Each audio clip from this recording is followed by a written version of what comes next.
Quais são os seus pontos fortes? Já parou para pensar sobre isso? Considero muito importante na sua atuação profissional ter uma boa capacidade de comunicação. Desejo que seja um dos seus pontos fortes.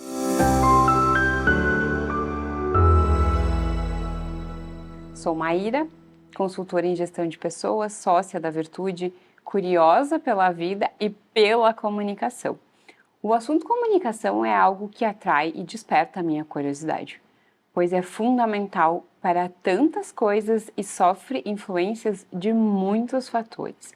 Como assim influências? Sim, a comunicação depende das emoções, do tom de voz, das nossas expressões, da nossa história de vida, das nossas forças, das nossas fraquezas, do ambiente fora de nós e ainda das outras pessoas com as quais nos comunicamos. Por isso eu considero esse tema muito complexo, mas ao mesmo tempo encantador. Já estudei muito sobre comunicação e hoje quero compartilhar com vocês 3 perguntas que frequentemente escuto sobre o assunto. Pergunta 1. Como informar ao colaborador um erro cometido sem causar constrangimento? Primeiro, é importante compreender o erro, coletar as informações, entender as causas do erro, buscando somente entender o ocorrido, jamais buscando os culpados. O foco deve ser a solução. Depois que já compreendi, que já entendi, conversar com o colaborador. E para conduzir a conversa, deixo aqui algumas dicas. Vamos lá. 1. Informe que a conversa será com foco em solucionar, entender e buscar alternativas que solucionem o problema. Caso já tenha solucionado, buscar alternativas para não acontecer mais. Depois, pergunte ao colaborador sobre o acontecido.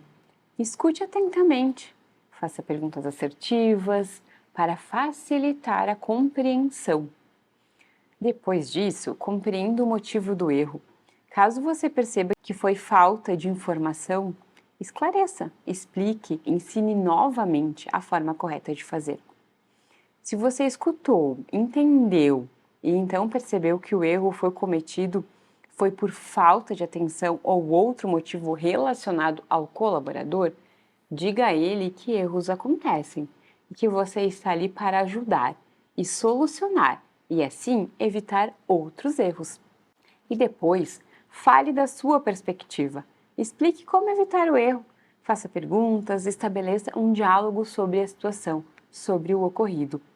E lembre-se que algumas habilidades são importantes nesse contexto: empatia, comunicação assertiva, escuta ativa, acolhimento, resolução de problemas, para que assim você estabeleça um ambiente seguro para o seu liderado, com conexão e colaboração. Pergunta 2. Como informar aos colaboradores algo que vai mudar ou sofrer alterações?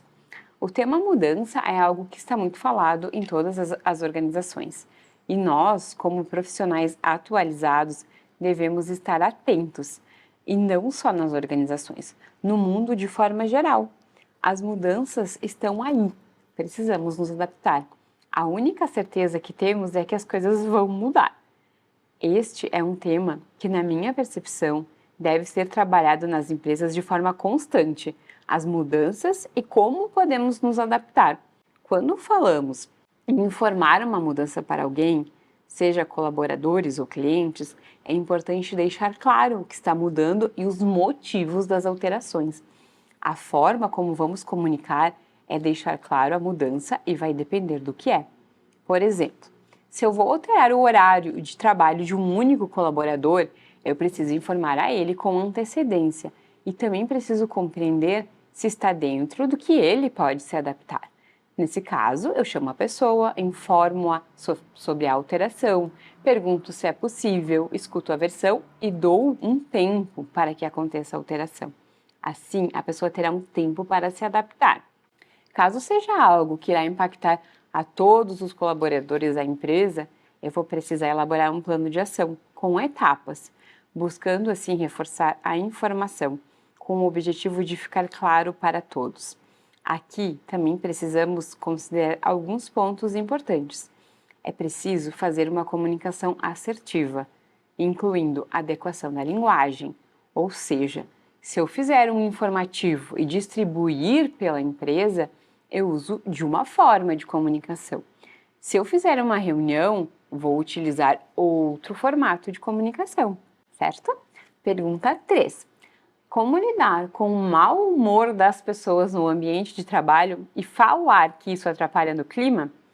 Essa pergunta eu escuto bastante e vou confessar para vocês que às vezes o mal-humorado no ambiente de trabalho não percebe que impacta tanto no clima. Há aqueles colegas que são esporadicamente mal-humorados.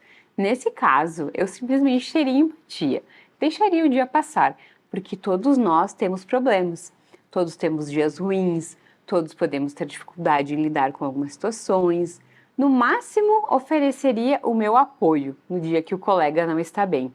Quando eu falo apoio, não é eu ir bisbilhotar, tentar descobrir o que aconteceu, e sim informar ao colega que estarei ali se ele precisar de algo. Agora, aquele colega, aquela pessoa que todos os dias tem algo negativo para dizer, todos os dias reclama de algo, a maioria das coisas acha 2 problemas para cada solução. Para essa pessoa é importante que eu fale de forma assertiva o impacto que isso tem no dia a dia, na nossa rotina de trabalho, no clima da empresa. Eu posso primeiramente conversar com o meu líder, explicar o meu ponto de vista e dar exemplos do impacto que causa e buscar junto com ele uma solução. Caso eu seja o líder, devo conversar com esse colaborador, explicar de forma adequada e assertiva os impactos do seu mau humor para os colegas e para o clima da empresa. Como fazer isso sem magoar o outro? Preciso conduzir a conversa de forma assertiva, adequada, ter empatia, dar exemplos de situações que eu observei, acolher o sentimento que isso vai gerar nessa pessoa. Não é uma conversa confortável, porém pode custar muito mais se eu não falar nada e não resolver. Para finalizar, comunicar-se faz com que um pedaço do nosso mundo se torne parte da outra pessoa. Portanto, aproprie-se e coloque em prática a gentileza, a humanidade e a compaixão em suas interações. E até mais!